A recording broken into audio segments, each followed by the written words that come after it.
तो दोस्तों आज मैं आपको बताऊंगा कि गतिज ऊर्जा का व्यंजक कैसे साबित किया जाता है। तो चलिए शुरू करते हैं। सबसे पहले लिखेंगे माना m द्रव्यमान की कोई वस्तु पर जब F बल लगाया जाता है तो उस पर त्वरण A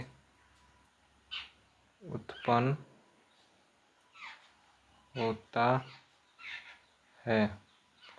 इस चीज़ को हम ऐसे लिख सकते हैं F is equals to ma।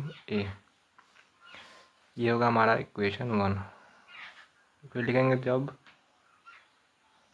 वस्तु पर बल लगता है,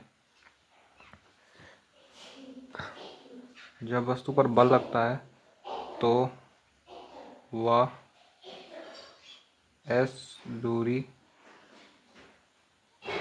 तय करती है जिसमें उसका प्रारंभिक वेग u तथा अंतिम वेग v होता है। तो यहाँ पे ध्यान देना है कि v चूँकि वस्तु पे जो हम बल लगाते हैं यानी कि इससे पहले वस्तु विराम में थी, इसलिए हमें u बराबर 0 देना होगा। यानी कि वस्तु का प्रारंभिक वेग 0 होगा क्योंकि वस्तु विराम में थी। अब लिखेंगे इसीलिए गति के तृतीय यानी थर्ड समीकरण से, तो गति का तीसरा समीकरण है v square is equals to u square plus 2as।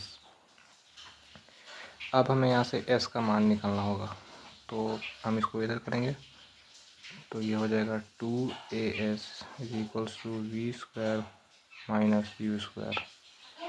यहाँ से s का वैल्यू निकल जाएगा v square minus u square अब 2a। ये हमारा दूसरा इक्वेशन बन गया। अब हम पहले और दूसरे इक्वेशन को जो है मिला देंगे। ये देखिए हमारा दूसरा इक्वेशन यहाँ पे तैयार है। यस, ये हमारा दूसरा इक्वेशन तैयार है। अब हम दोनों इक्वेशन को मिलाएंगे। तो ये रहे हमारे दोनों इक्वेशंस। अब हम लिखेंगे, चूँकि हम जानते हैं कि जो वर्क का फॉर्मूला होता है वो होता है W is equals to F dot S.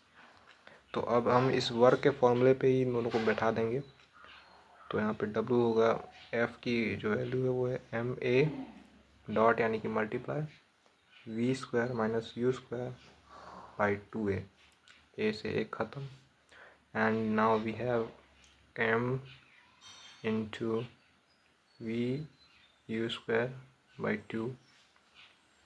अब चूँकि हम जानते हैं कि u की जो वैल्यू है वो 0 होगी, क्योंकि u की वैल्यू 0 इसलिए होगी क्योंकि जो पहले वस्तु था पहले विराम में था, इसलिए u की जो वैल्यू है वो 0 होगी। u यानी कि प्रारंभिक वेग, तो चूँकि वस्तु विराम में थी तो उसका प्रारंभिक वेग 0 ही होगा। तो इसलिए हम यहाँ पे u की वैल्यू को 0 करेंगे।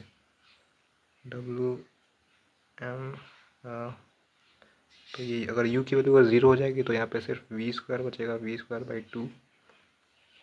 And now we have the formula w is equals to 1/2 mv square.